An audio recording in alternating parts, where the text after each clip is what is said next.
Hey everybody, this is Greg with ARC LAC, and today I changed the front tube on the bike. We're gonna pretend that it's flat, and I'm gonna show you how to change it. And with some of the tools we're gonna be using, it's gonna be a screwdriver and a couple other things. If you need help, please ask your guardian, care provider, a friend, someone else to help you if you do need it. Remember, be safe and enjoy the video. Alright, so now we're gonna get started on changing the bike tire, or the tube actually. First, we're gonna go over some tools you might need. An air pump, pretty useful, a PSI gauge, and that will let you know how much air you put into the new tire so you don't over or underinflate it. There's a wrench, sometimes I need that, sometimes I don't, but I have it just in case to be prepared, and the screwdriver. The screwdriver I will need, and that will be my best friend during this video. Now, there's many different ways you can change a bike tire. This is not the only one. This is just how I find it to be easiest for me, and so let's get started. Alright, first you get the tire. Flat tire, so it comes right off. Sometimes it gets stuck in the brakes. And so now I'm going to move this stuff out of the way to try and give you guys a good viewing angle. Space is limited, only so much can fit in the camera. So first off, we're going to get the tube and the tire off of the rim. How you do that? I always get the screwdriver, flathead, put it under the rim and tire, and then I bring the lip over the rim. So, as you'll see, the tire part is actually now over the rim. And what that does, I don't know, it just makes it a lot easier to get everything disconnected. The goal right now, tube and tire away from the rim. Alright, so now we're done with that. So now, we should be able to just fold it off. See? Look how simple that was. A lot of times it's not that simple. I got lucky this time. But look at that. How long did that take? 1 minute and 57 seconds, and we already got the tube out. New record for me, I guess. So, this tube is not actually flat. This is a demonstration. When you get a new tube, it's going to come in a box. It's going to come rolled up, and you're going to need to put some air in that tube to get it into tube form. So we're going to pretend brand new tube ready to be installed onto the tire. So now we're going to get the tube and tire back together. You just put the tube into the tire and it will fall out a little bit. So just tube into the tire.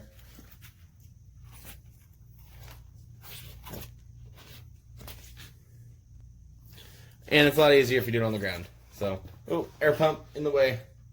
Get that out. Don't need any distractions. Alright, so we're putting the tube and the tire together.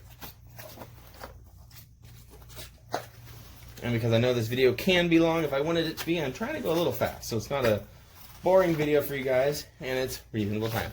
So, tube and tire back together like they should be. And we're only at 3 minutes. Look at that. Great on time. I might actually finish a little early. Maybe I should slow down. Alright, here we go.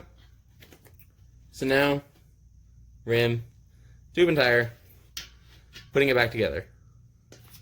First step you want to do is the valve that you put air in, you're going to want to line it up with the rim. So, there we go. Push it through.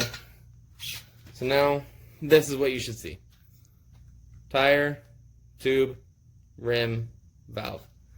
So then now I put it like this, and the goal right now, so this gets a little difficult. It's not hard, it just takes some force.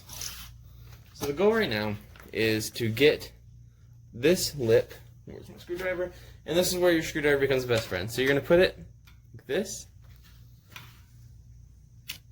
and you're going to bring the tube lip over the rim. This takes a little bit of time, but that's alright.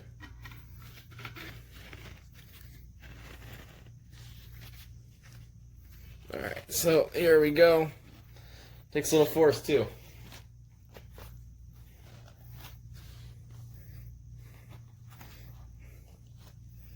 Alright, let's try and get it over on its own.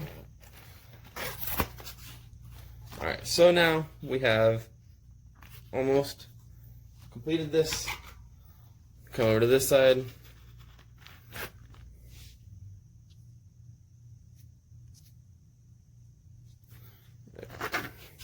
Again, bringing the rubber over the rim. And so we have that done. So then what that does is it just starts allowing you to get to the next step. And we're going to turn the side. And we're going to make sure the same things happened on this side. We're going to, just like I can do my thumb, bring the rim. We're going to start by bringing it. Now we're going to put on the inside. So now what that did was it lined up the rim with the tube. So now you can start pushing the tire over the rim because the tube is now aligned with the rim. It may seem like we did a step and just took a step backwards, but I promise you it's what you needed to do, at least with my way. So now you see rubber is going on the inside of the rim. Try and lock it in. We need a screwdriver here in a second, but we're just getting the rubber over the rim. And you can do it mostly by hand. And then when you get towards the last little bit of trying to push the tube and tire over the rim is where the screwdriver comes back into play, most likely. So see, we're just trying to push it over, back to screwdriver. So we're going to do a screwdriver. Just going to try and, use some force. Put the screwdriver between the rim and the tire and run it along. And what that's going to do is kind of force the tire, look at that, over the rim. So now what we have the tire and the tube aligned with the rim. So now we're able to put the tire back onto the bike. So walk over to the bike. Let me move up the camera so you can see. So now we're going to put this back onto the bike. Okay. Again, with mine, brake calipers get in the way. Kind of just got to force it in a little bit. There we go. There we go. So now, bring you all over here.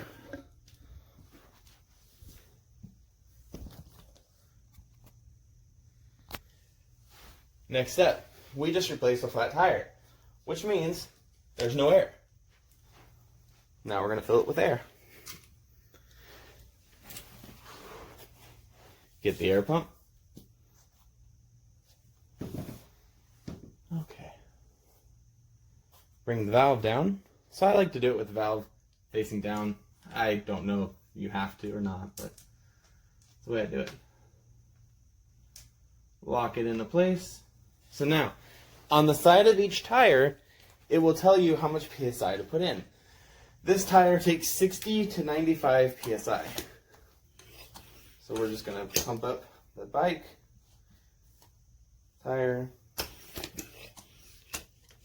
Let me get this a little closer. Okay. Right now I'm just on the bike pump, putting air into the tire, and we need to fill it to at least 60 PSI.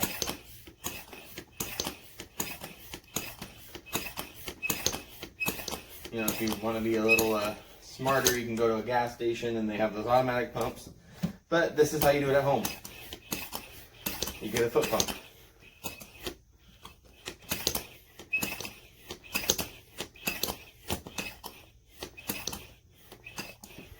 Alright, let's see. Now, that is the tire locking into place. That's good. Good sign.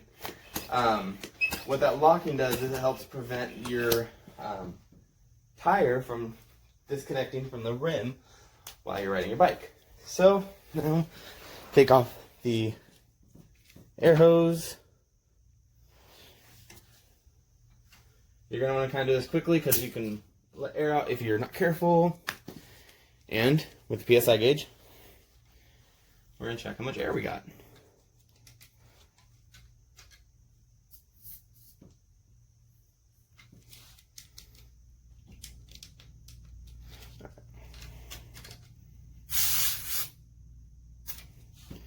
61 PSI. Don't think I could have got closer to 60 if I tried.